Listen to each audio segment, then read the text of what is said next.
दोस्तों, आज हमारे स्टूडियो में बातचीत के मंच पर उपस्थित हैं रामकृष्ण दास नादरंग जी। रामकृष्ण जी, आपका बहुत बहुत स्वागत है हमारे इस मंच पर। धन्यवाद। मैं थोड़ा सा परिचय आपका जो मेरे पास है वो मैं अपने दोस्तों को और अपने दर्शकों को दे रहा हूँ और फिर मैं आपसे बात करूँगा। आज आपको हम इस विषय में बात करेंगे। आपको पता ही होगा कि क्या म्यूजिक एज ए थेरेपी के तौर पर इस्तेमाल किया जा सकता है, मतलब कि main treatment of line of treatment, but क्या सप्लीमेंट्री लाइन ऑफ ट्रीटमेंट के तौर पर कारगर तरीके से इस्तेमाल किया जा सकता है। इस पर बातचीत करेंगे। पहले मैं थोड़ा सा आपका परिचय दे देता हूँ। दोस्तों, रामकृष्ण दास जी जो हैं वो बेसिकली ये फिजिसिस्ट हैं। इन्होंने एमएससी फिजिक्स से किया बीएचयू से। उसके बाद से मुंबई में इन्होंने बीएड किया और उसके बाद से इन्होंने फिजिक्स पढ़ाया दो कॉलेजों में, 91 से 93 तक रिजवी कॉलेज और 93 से 95 तक ये नेशनल कॉलेज, ये मुंबई यूनिवर्सिटी से जुड़ा हुआ है। उसके बाद से इनकी रुचि जो है वो संगीत की तरफ बढ़ गई। इससे हम थोड़ा सा बातचीत करेंगे इनसे कि संगीत की तरफ से रुचि आपकी कैसे बढ़ी। ये जो है वो बी हाई ग्रेड ख्याल ठुमरी आर्टिस्ट हैं और बी ग्रेड बंगाली रामप्रसाद नाम के एक संत थे। उनके गीत बहुत प्रसिद्ध है बंगाल में, तो उसके लिए भी मैं बी हाई ग्रेड का कलाकार हूँ। और रेडियो से ख्याल और ठुमरी का बी हाई ग्रेड का कलाकार हूँ, मुंबई रेडियो से। जी। विशारद में इन्होंने टॉपर रहे हैं। ये 2012 में गांधर्व महाविद्यालय मीरज से मैंने टॉपर रहा है विशारद। करीब इनके 100 से ऊपर ऑडियोज क्लिप्स हैं जिनमें 200 राग हैं। एंड एंशियंट जाति एंड ग्राम राग उसमें इंक्लूडेड है। जी हाँ। यूट्यूब पर इनका है रामकृष्ण दास सिंग्स, ये यूट्यूब चैनल इनका है। और इसके अलावा इन्होंने ये London, Germany, Fiji, Bangladesh, Lesotho और साउथ अफ्रीका में classical light music, folk music, devotional music, इन सारे को लेकर के इन्होंने विजिट किया हुआ है। जाहिर सी बात है वहाँ पर इन्होंने प्रोग्राम किया। 2014 से 16 तक ये teacher in Indian cultural centre Johannesburg में रहे। ये आईसीसीआर की तरफ से भेजा गया था। हाँ, भेजा गया था। और also work as a visiting professor to department of music, university of Mumbai. 25 वर्षों से संगीत पर 250 से ज्यादा रिव्यूज इन्होंने लिखे हैं, लेख लिखे हैं, और जो कि हिंदी, इंग्लिश और बांग्ला के तकरीबन 25 अखबारों और मशहूर जर्नल्स में ये प्रकाशित हुए हैं। इनके 24 जो किताबें हैं वो रिसर्च पर प्रकाशित हुई हैं, जाहिर सी बात है म्यूजिक के रिसर्च पर, और जो कि अमेज़न पर उपलब्ध भी हैं अगर आप खोजना चाहें तो। ये ऑनरेबल एडिटोरियल बोर्ड में मेंबर हैं समकालिका संगीतम, जो कि जो कोड़ कालिकट से ये छपता है 6 महीने पर एक बार।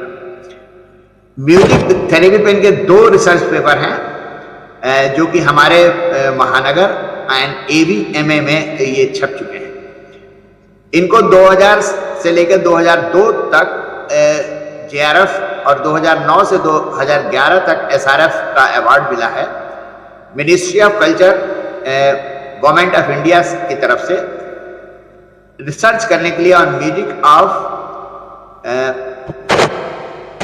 On the music and life of courtesans, जो तवायफे हैं उनके जीवन पर, on the ragas of Indian music, जो उनके जो हैं। जी हाँ। एंड दूरदर्शन के टीवी सीरियल राग रंग के 39 एपिसोड में इनका जो की उस रिसर्च का जो है वो इस्तेमाल किया गया है।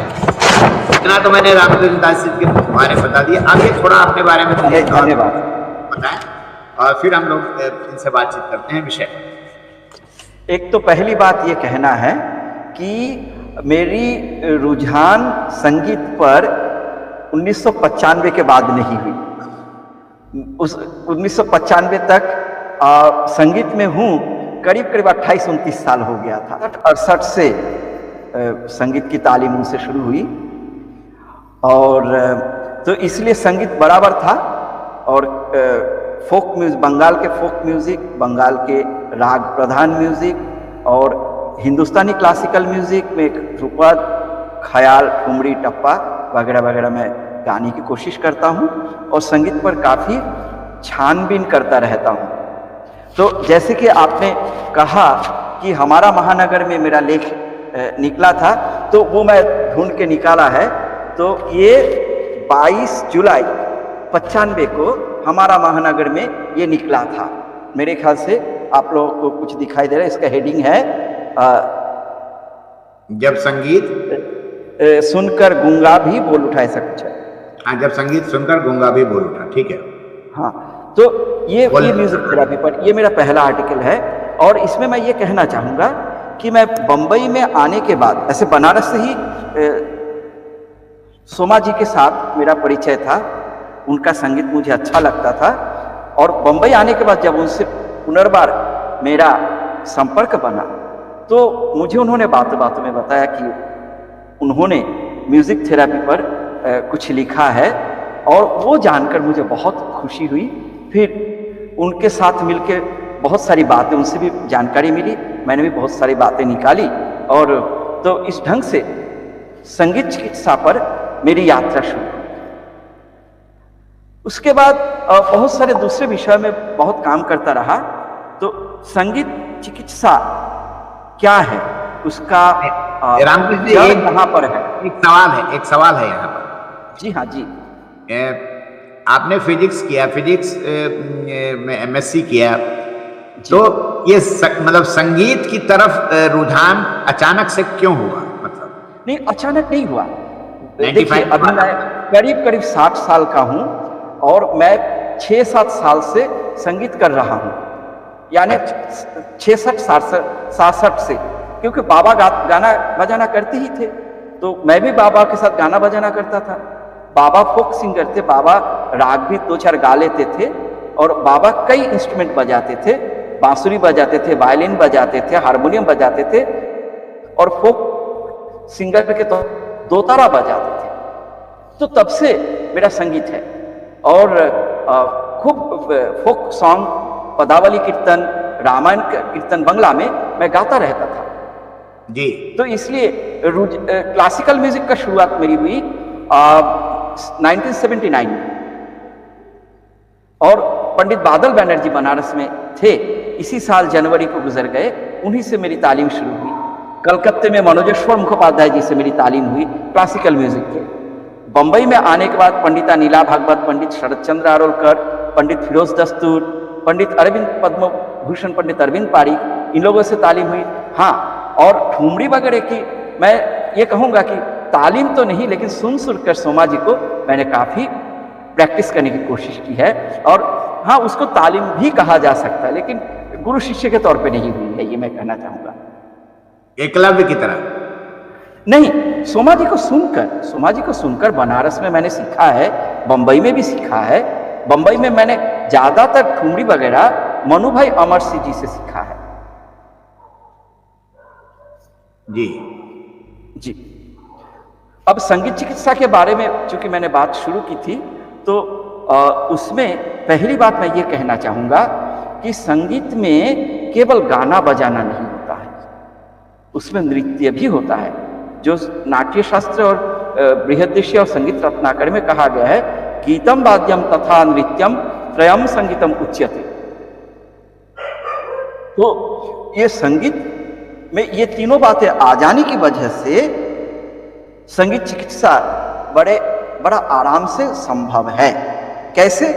पहली बात यह है कि मान लीजिए इंस्ट्रूमेंटल म्यूजिक हो, यंत्र वादन हो या गायन हो, इसके लिए तो हमें कान होने की जरूरत है।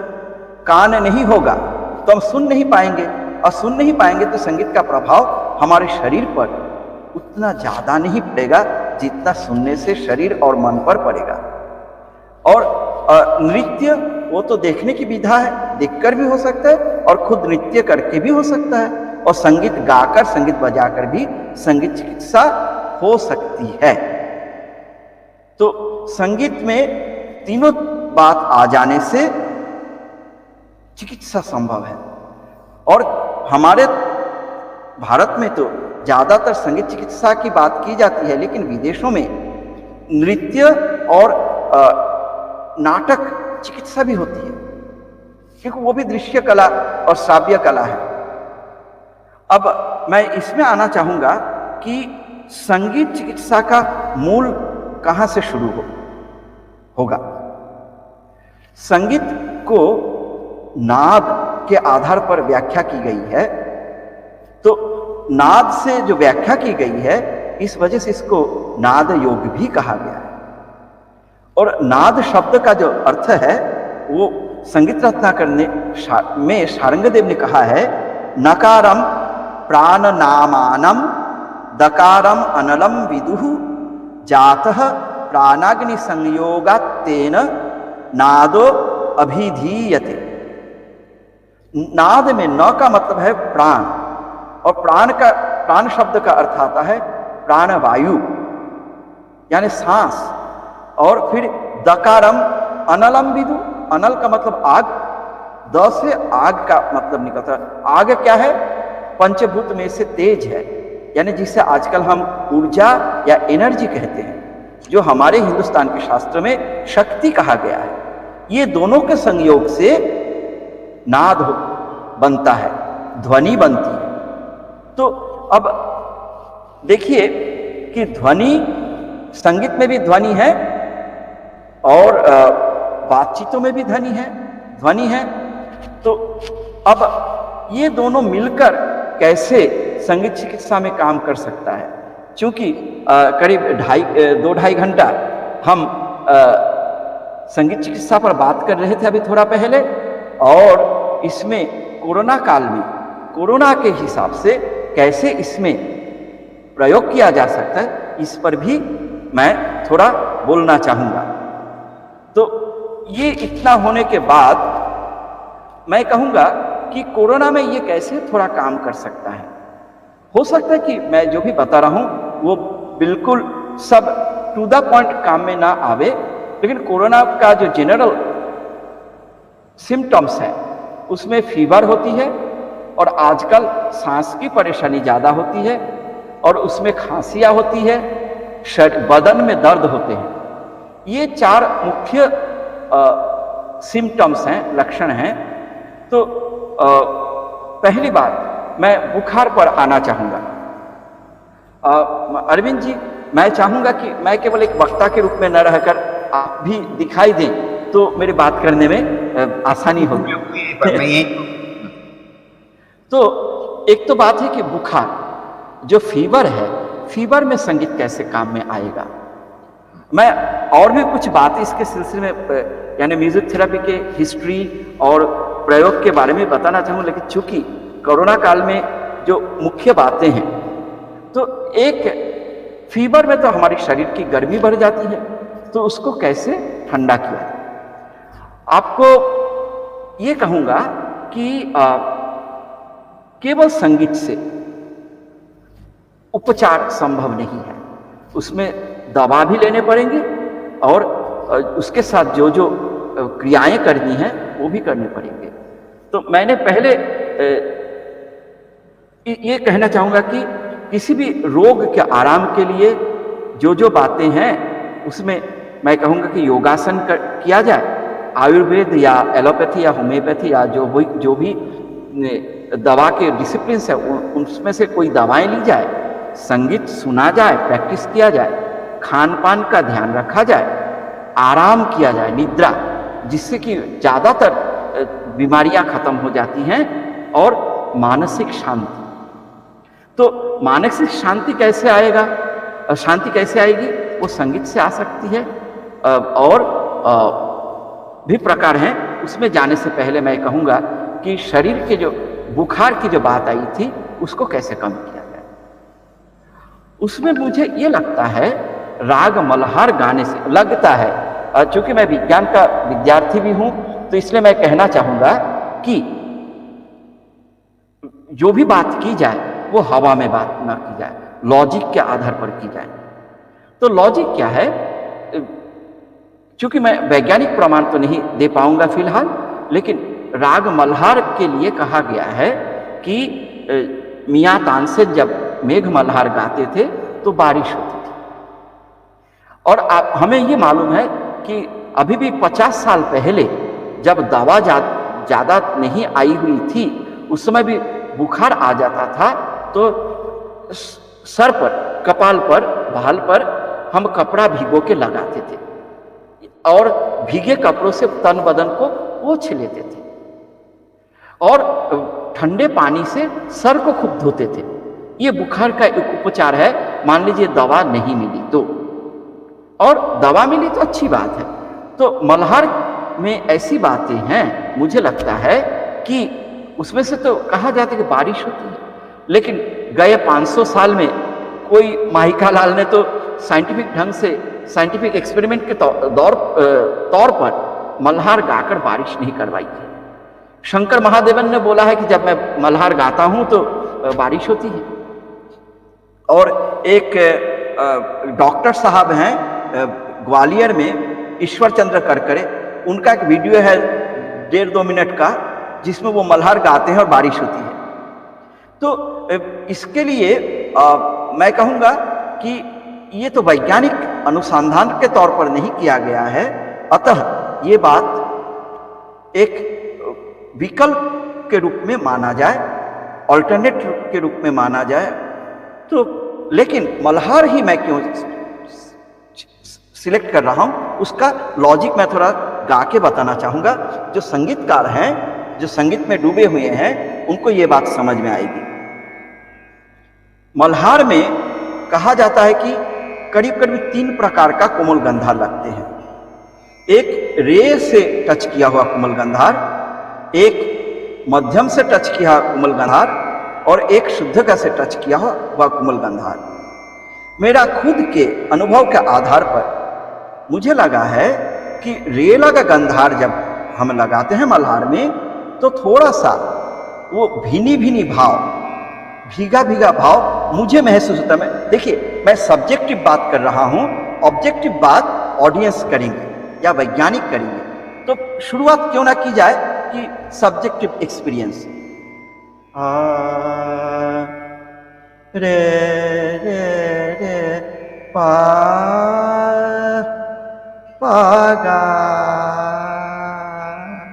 मार सा सा रे रे पा। ये जो मल्हार की जो मैं अभी जो ग को लगाया, पा पागा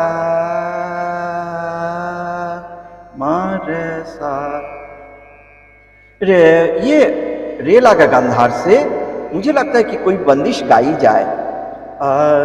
घन कर जाता बरसाता बूंद बूंद, ये मियाँ की मल्हार है और पंडित जसराज जी इस बंदिश को गाते थे। मुझे ये बंदिश बहुत प्यारी लगती है। घन कर जाता बरसाता बूंद बूंद रे पा गा मा रे सा। ज्यादातर घराने के लोग ये गंधार नहीं लगाते हैं। ये गंधार मैंने 2 लोगों से सुनी है, उस्ताद निशात खान की सितार में और उस्ताद मशकुर अली खान साहब की तालीम में। वो कहते हैं कि बेटा नायकी का गंधार लगाओ, यानी वो रेला का गंधार है। और ग्वालियर में जो गंधार लगाए जाते हैं वो है रे रे पा पागा पागा पागा, शुद्ध गा लगा के, ग का टच लगा के, और दूसरा रे पा पा मगा ये जो है ज्यादातर घराने के जो कलाकार हैं म लग और ग लग गंधार लगाते हैं। तो ये मुझे लगता है कि रे लग गंधार लगाने से वो भीगा भीगा का महसूस होता है। तो ये चीज अगर रे रे ने नो रे ना रे रे ना रे नो रे रे नो, ये चीज अगर की जाए तो ये जो ठंड की महसूस होगी या भीगा भीगा महसूस होगा, उससे हमारा शरीर की जो गर्मी है वो घट सकता है। अब कोरोना में दूसरी एक बात आई कि तन बदन में दर्द होना। तो दर्द अगर होता है तो उसके लिए अब मैं ये कहूँगा कि संगीत की उस बात को लिया जाए जिसमें द्रुत लय में स्पीड में गाना बजाना हो रहा हो, जैसे सितार में झाला बजता है और गाने में द्रुत ख्याल की चीजें गाते हैं। ताना ना दे दे तो ताना ना तादा रे दानी, ताना ना दे दे तो ताना ना तादा रे दानी, या तो तादे तादे तादे ना तादे तादे तादे ना ताना ना ना दे तादे ना यल्ले या ला ला ला ला ला ला तादे तादे ताद, ये राग मेघ है। तादे तादे तादे ना तादे तादे तादे ना ताना ना ना दे तादे ना यल्ले या ला ला ला ला ला तादे तादे ना। ये जो स्पीड है, इस स्पीड में शरीर को 4-5 मिनट 10 मिनट घुमाइए, हिलाइए, तो वो जो बदन की जो दर्द की का जो असर है वो घट जाएगा, ऐसा मैं मान सकता हूँ। ये भी मेरा सब्जेक्टिव इंटरप्रिटेशन है। ऑब्जेक्टिव इंटरप्रिटेशन मेरे ऑडियंस इसको प्रयोग करके देखें। अब दूसरी बात आई कि कोरोना में सांस की तकलीफें आती हैं। सांस की तकलीफें कैसे दूर की जाए? जैसे कि मिश्रा जी ने, देवव्रत मिश्रा जी ने बताया कि वो भी प्रैक्टिस कर रहे थे, करके फिर 40 सेकंड तक उनकी सांस रही। तो हम इसमें क्या कर सकते हैं? रे रे रे पा मा पा धा नी पा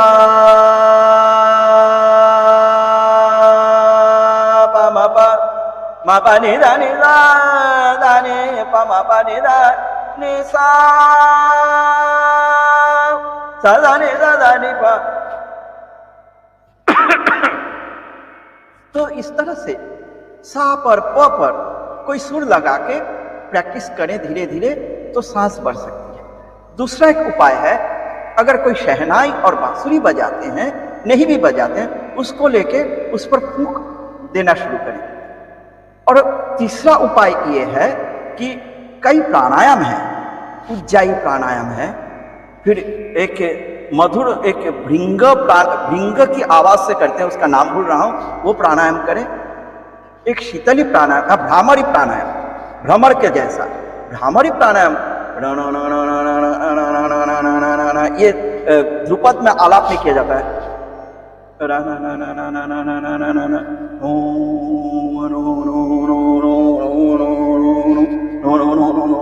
मुंह बंद करके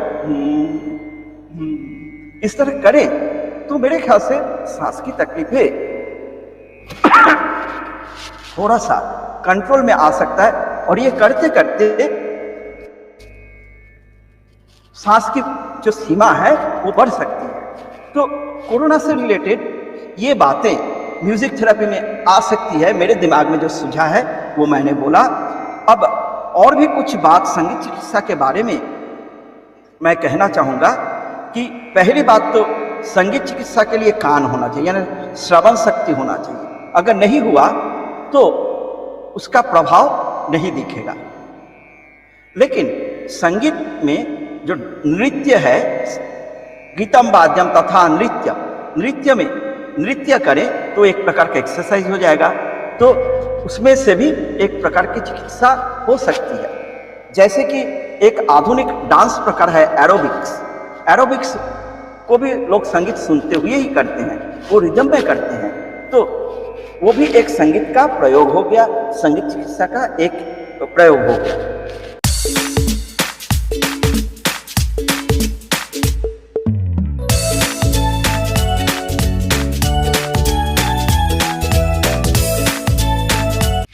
अब संगीत चिकित्सा सभी दवाओं की साइड इफेक्ट्स होते हैं। मैं कहना चाहूंगा कि संगीत चिकित्सा का कोई साइड इफेक्ट शायद नहीं है। शायद क्यों कहा? क्योंकि देखिए, मैं जब 79 में क्लासिकल सीखना शुरू किया तो संगीत मुझे नशा की तरह लगने लगा था, और दिन रात जब भी कुछ करूं, संगीत गुनगुनाऊं, संगीत सुनूं, और संगीत का प्रोग्राम हो तो रात जाग जाग कर, जैसे बनारस में संकट मोचन में खूब प्रोग्राम सुनी है, तुलसी घाट के ध्रुपद मेले में खूब संगीत सुना है, दशाश्वमेध घाट में जो प्रोग्राम हुआ, शीतला घाट पे जो प्रोग्राम हुआ, रात जाग जाग कर प्रोग्राम सुना है, और नींद नहीं आती थी। तो नींद कब नहीं आएगी?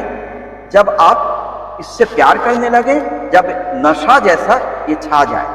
तो संगीत में एक नशा है, बस यही इसका साइड इफेक्ट है।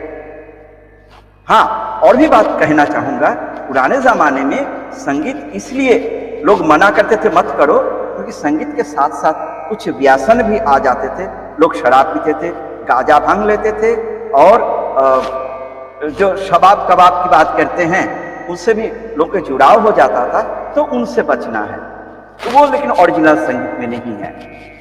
अब जैसे कि हम संगीत म्यूजिक थेरेपी में बात करते हैं, म्यूजिक अकेला किसी भी रोग को पूरी तौर पर सही नहीं कर सकता, ऐसा मुझे लगता है। कुछ हद तक कर भी सकता है। तो संगीत क्या करता है? एक कैटालिस्ट का काम करता है, उत्प्रेरक का काम करता है। तो मैं इस ढंग से सप्लीमेंट का काम करता है। मेरा एक सवाल है। जी जी। जैसे आपने बताया कि बुखार अगर हो गया और हमें उसमें थोड़ा अपने अंदर आर्द्रता ला करके, मतलब वो थोड़ा नमी ला करके बुखार कम करना है, या मान लीजिए सांस की बीमारी है तो हमें ये शहनाई बजाकर गाना पर गाना करना चाहिए। लेकिन यहाँ पर सवाल ये है कि पेशेंट अगर कोई है, मान लीजिए चाहे वो कोरोना का हो, चाहे वो कैंसर का हो, चाहे वो किसी और चीज का हो, तो वो तो ये कर नहीं पाएगा, तो उसको कैसे हम म्यूजिक थेरेपी से फायदा पहुंचा सकते हैं? देखिए, उनको हम इस तरह की संगीत सुनाएंगे। जैसे संगीत का मतलब जनरली हम ये लेते हैं कि गाना और बजाना जिसमें ध्वनि है, तो इस तरह की ध्वनि को हम इस्तेमाल करेंगे जो कि पहली बात बहुत ही आकर्षक हो, चाहे वो वेस्टर्न म्यूजिक हो, चाहे ओरिएंटल म्यूजिक हो। आपको मैं अपने का अनुभव बताऊंगा। बंबई में बहुत सारे मंजिल वाले घर होते हैं, तो चर्च गेट में कई मंजिल वाले, जैसे मान लीजिए इंडियन एक्सप्रेस में जब लिखता था तो वहां पे 11 मंजिल 13वीं मंजिल में जाना पड़ता था। तो उसमें लिफ्ट में बड़ा ही मधुर बांसुरी बजती थी और बहुत सॉफ्ट बजती थी। मैं 20-25 साल पुरानी बात कह रहा हूं। तो वो सुन के बहुत अच्छा लगता था।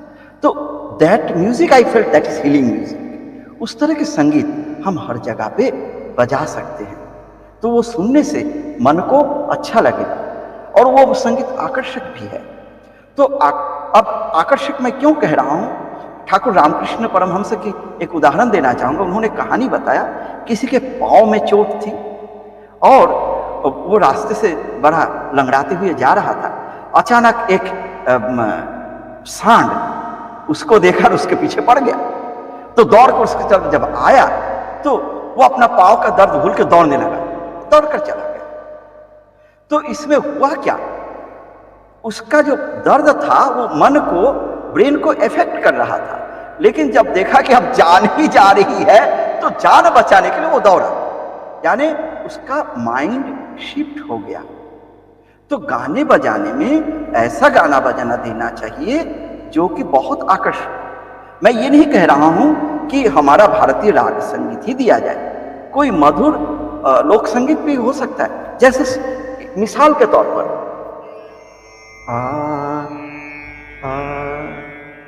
केसरिया बालम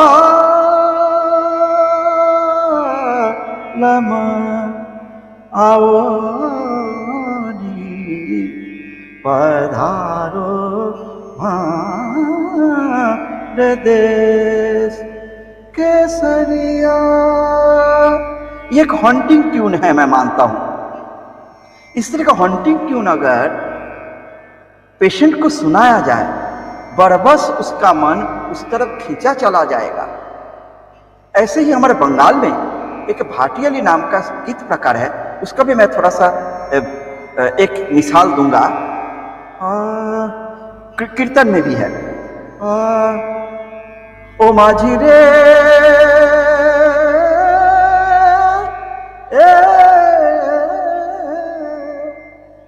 पराना माझी,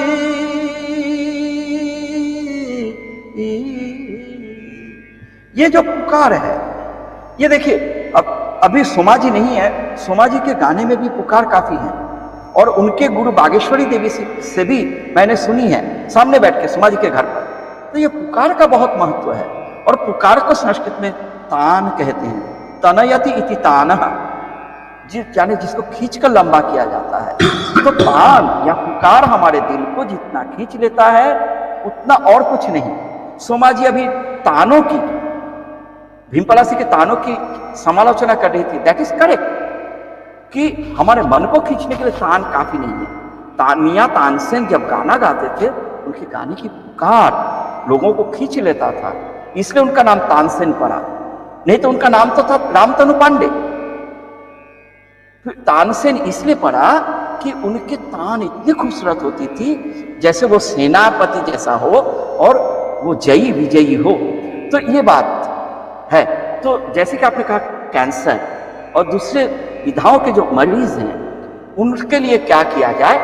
उनके लिए संगीत सुनाया, या तो उनके ऐसी चीजें उनके हाथ में दिया जाए जिसकी वो थोड़ा सा संगीत, जैसे मान लीजिए झुनझुनी, जो हाथ हिला सकते हो वो हाथ में थोड़ा झुनझुनी बजाए। झुनझुनी की आवाज भी तो मधुर होता है। तो इस तरह के दूसरे संगीत के इंस्ट्रूमेंट भी दे दिया जाए बजाने के लिए। इस तरह करके, या उनको वो खुद को कहा जाए कि भैया जो आपको अच्छा लगता है वो गुनगुनाइए ना, जो फिल्म सॉन्ग बहुत अच्छा लगता है वो गुनगुनाइए ना। तो करके हो सकता है, यानी ये केवल सुनना नहीं, करना भी है। इसलिए संगीत को करनी विद्या कही गई है, यानी हम संगीत के विद्यार्थी ऐसी बात कहते हैं। तो अरविंद जी, अगर आपको लगा है कि ये बात में कुछ मायने रखती है तो ठीक है, नहीं तो अब इस पर रिसर्च किया जाए, शोध की जाए और देखा जाए कि बात में कुछ दम है या नहीं। एक बात तो है कि लोगों ने, इतने विशेषज्ञ लोग यहाँ पर मौजूद थे और सबने लगभग ये बात कही कि संगीत में दम तो है और ये अल्टरनेट या पैरेलल थेरेपी के तौर पर या सप्लीमेंट थेरेपी के तौर पर काम कर सकती है। तो अब वहाँ पर एक सवाल ये भी उठ रहा था कि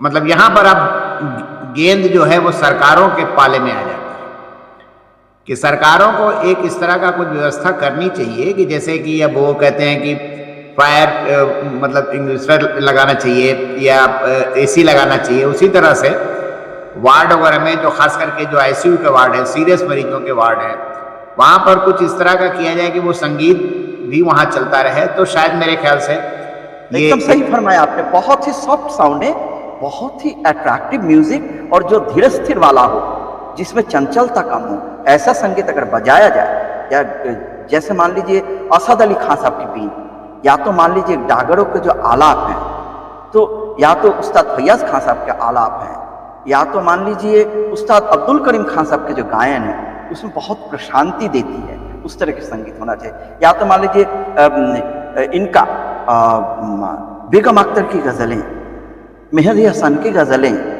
या तो जो कुछ फिल्मी गीत हैं लता की गाई हुई, इवन मैं आशा जी की भी मैं कहूँगा, बहुत अच्छे अच्छे गीत हैं, उनको वो सब लगाया जाए। और हम हिंदुस्तानी लोग तो ये सब गीत से प्रभावित होते हैं, हमारा मन बरबस दूसरी तरफ चला जाएगा। और जो ही मन दूसरी तरफ चला जाएगा, हमें जो परेशानियां हैं, जो माइंड को हमेशा एवरी सेकंड रजिस्टर करता है, वो रजिस्टर नहीं करेगा। जैसे कि दवाओं में दो प्रकार की दवाएं होती है, एक फंक्शनल और दूसरा है थेराप्यूटिक वैल्यू, जिसका जो हील कर देता है। हीलिंग मेडिसिन और फंक्शनल मेडिसिन। फंक्शनल मेडिसिन आपका दर्द को घटाता है लेकिन आपको हीलिंग नहीं करता है, तो वो म्यूजिक फंक्शनल काम करेगा और हमारे अंदर जो सेल्फ हीलिंग कैपेसिटी है वो धीरे धीरे बढ़ता रहेगा, क्योंकि मन हट जाएगा, मन खुश होगा, मन खुश होने से हमारे अंदर जो इम्यूनिटी है वो बढ़ता रहेगा, तेज ओजस बढ़ता रहेगा और हम जल्दी अच्छा हो जाएंगे।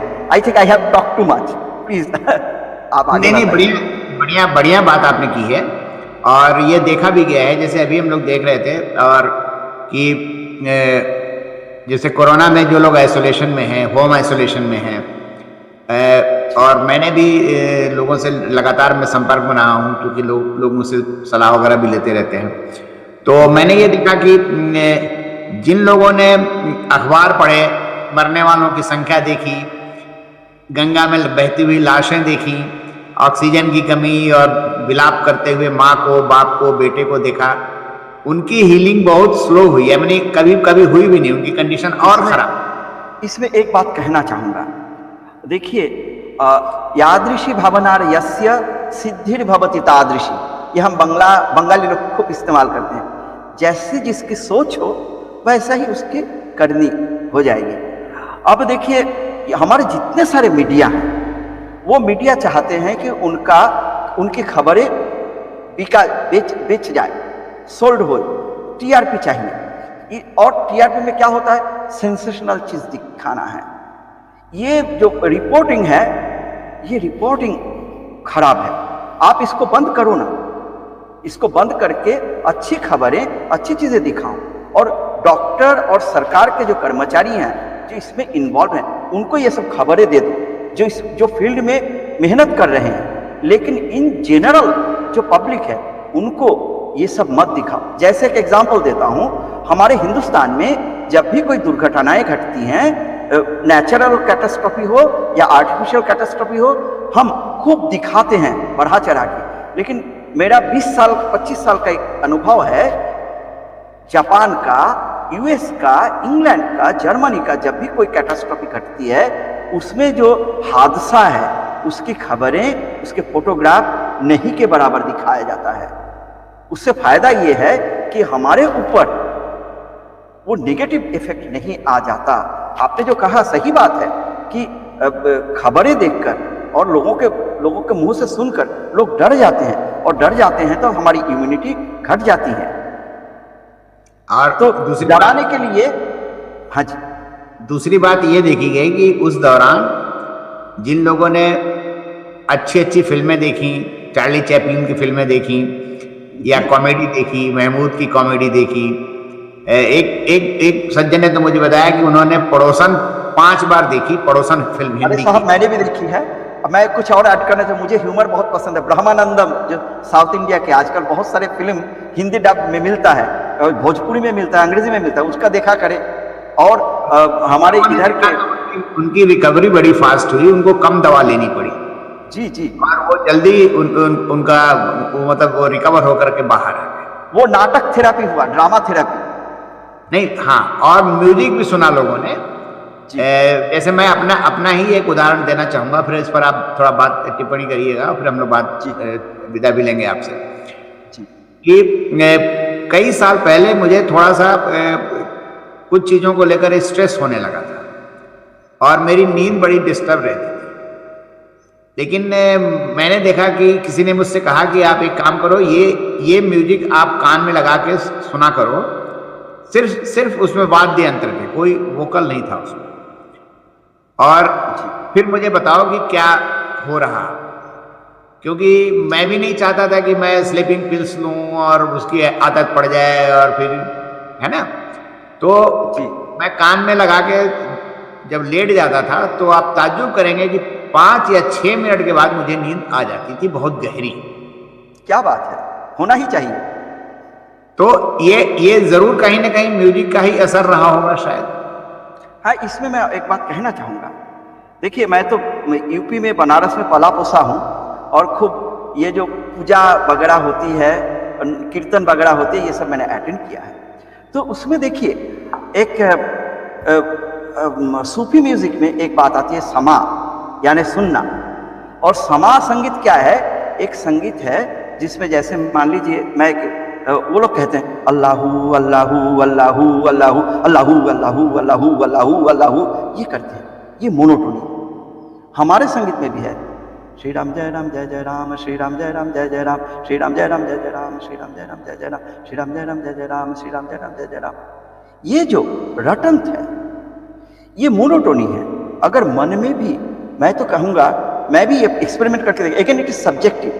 मैंने ये देखा है जो वेस्टर्न हीलिंग में बोलते हैं you better keep on counting backward, 100, 99, 98, 97, 96। ये बात है, वही बात हमारे हिंदुस्तान में कैसे किया जाए? हम तो भगवान ज़्यादा मानते हैं, ईश्वर मानते हैं, तो हम ऐसा क्यों ना करें? कोई राम राम राम राम राम राम राम राम ये करते रहे। यहाँ या तो मन में बोले, या तो देखिए जप के भी बहुत सारे प्रकार हैं। स्फुरित होता है, सशब्द होता है, निशब्द होता है। तो मैं कहूँगा सोते वक्त आप निशब्द जप किया करें। ये मैं नहीं कहूँगा कि ओम ओम ओम कहिए, क्योंकि ओम बोलने के लिए आपको ज़्यादा मुंह को घुमाना पड़ता है। एक राम राम जो है ना, राम राम राम राम राम राम राम, ये बड़े आसानी से कर सकते। और मैं ये कह सकता हूँ, ये पर्सनल एक्सपीरियंस है, 5 से 10 मिनट में नींद जरूर आ जाएगा। मेरा तो आया है, मेरी तो नींद आई है। तो और आपने तो संगीत की, हाँ आपने बहुत बढ़िया बात। ये बताइए कि जैसे कि ये आखिरी सवाल है मेरा, आखिर में और भी कर सकते हैं। जी जी हाँ। संगीत तो धुन की बात हो गई, और आपने देखा होगा, और हम और आप लगभग एक ही उम्र के हैं, शायद थोड़ा आगे पीछे होगा जी। तो हम लोगों को जो पहाड़े पढ़ाए जाते थे, आपको याद होगा, बाकायदा एक दो दो दूने 4, 2 3 6। और हमने देखा कि आज तक अगर मुझसे कोई गुणा करना होता है तो 1874 मुझे तुरंत याद आ जाता है, बाकायदा। लेकिन जो वो इंग्लिश मीडियम में पढ़ाते हैं ना, कि जैसे कि 18/4 जा, वो चूंकि रिदम में नहीं पढ़ाया जाता है, तो इसलिए वो दिमाग में रहता नहीं है। तो संगीत जरूर दिमाग पर काम करता है। सही बात है, सही बात है। होगा ही, और दिमाग पर काम करता है तो फिर दिमाग तो पावर हाउस है ना, वो तो पूरी बॉडी को फिर कंट्रोल करता है। एकदम एकदम। जो पहाड़े की बात आपने कही, उसमें रिदम और एक मोनोटोनी आती है। वो मोनोटोनी हमें, इसलिए पुराने जमाने हम जो वेद की बात करते हैं, संगीत की बात करते हैं, कोई भी शास्त्र की बात करते हैं, सब कविताओं में लिखा होता था, अनुष्टुप छंद में लिखा होता था ज्यादातर। अनुष्टुप छंद में क्या होता है, जैसे धर्म क्षेत्र कुरुक्षेत्र समवेता युयुत्सव मामकः पांडवश्चैव किम कुर्वत संजय, या तो यदा यदा हि धर्मस्य ग्लानिर्भवति भारत अभ्युत्थानम अधर्मस्य तदात्मनम सृजाम्यहम्। इसमें जो रिदम है, ये रिदम आच्छादयति इति छंदः, तो ये छंद हम पर प्रभाव विस्तार करता है, हमारे दिमाग। संगीत थेरापी कहाँ से शुरू हुआ? 1943-44 में जो सेकेंड वर्ल्ड वॉर हुआ था, उसमें सैनिकों ने जो परेशानियां देखी, उससे उन लोगों को नींद नहीं आती थी और उन लोग स्वस्थ नहीं होते थे। तो 1944 मिशिगन यूनिवर्सिटी में पहले म्यूजिक थेरेपी का डिपार्टमेंट खोला, और केनिया में 1946 में, और national association of music therapy 1950 में बनाया गया। इसके अलावा संगीत थेरेपी पर बात यह, सबसे पहला एक उदाहरण मिलता है नारद जी के सिलसिले में, और मार्शियल म्यूजिक भी है, और हंटिंग म्यूजिक भी है, और शांति कारक चंचल का म्यूजिक है। शुभंकर जी ने जो फिल्म म्यूजिक के बारे में बताया, ये बहुत जरूरी है। और नेक्स्ट पॉइंट ये है कि जो म्यूजिक थेरेपिस्ट ने ज्यादा काम किया है, उसमें से ये 2 सेमिनार का जिक्र करूंगा। 1987 में महर्षि वेद विद्यालय गाजियाबाद में एक म्यूजिक थेरेपी पर सेमिनार हुआ था। 2002 में सम्मुखानंद हॉल मुंबई में हुआ था, मैंने ये अटेंड किया था। एडवर्ड पोडोल्स्की ने म्यूजिक फॉर योर हेल्थ नाम की किताब लिखी है। इसमें उन्होंने जो एक इम्पोर्टेंट बात कहा है कि संगीत सुनने से आपका ब्लड फ्लो इंक्रीज कर जाता है ब्रेन में, और वो फायदा क्या करता है, आपका मेटाबॉलिज्म इंक्रीज कर देता है, फिर मस्कुलर एनर्जी को चेंज कर देता है, आपका ब्रीथिंग को एक्सेलरेट करता है, और ब्लड वॉल्यूम और ब्लड प्रेशर को कंट्रोल करता है। ये सब कारण, ये सब होने से म्यूजिक थेरेपी आगे बढ़ा। और डॉक्टर चार्ल्स ह्यूज ने कहा है कि डिनर म्यूजिक जो विदेशों में होता है, जब डिनर करते हैं तो म्यूजिक बजता है रेस्टोरेंट में, उसका भी फायदा है। तो ये सब थोड़ी थोड़ी बातें मैंने कलेक्ट किया है और इस पर बहुत रिसर्च और शोध की जरूरत है। मैं शोध में लगा हुआ हूँ, कुछ खास बातें हाथ में आया है, उसका प्रयोग की आवश्यकता है। मैं अरविंद जी और आपकी संस्था को आपको बहुत बहुत धन्यवाद और आपसे क्षमा भी चाहता हूँ कि आपका उस समय काम नहीं हो पाया था, मतलब टाइम, लेकिन फिर भी आपसे बातचीत करके काफी अच्छा लगा और हमारे दोस्तों को भी काफी समझ में आया होगा और आपका रिसर्च बेस्ड है, साइंटिफिक आधार है आपके पास। तो इसी के साथ मैं आपसे विदा लेता हूँ। बहुत बहुत धन्यवाद और नमस्कार।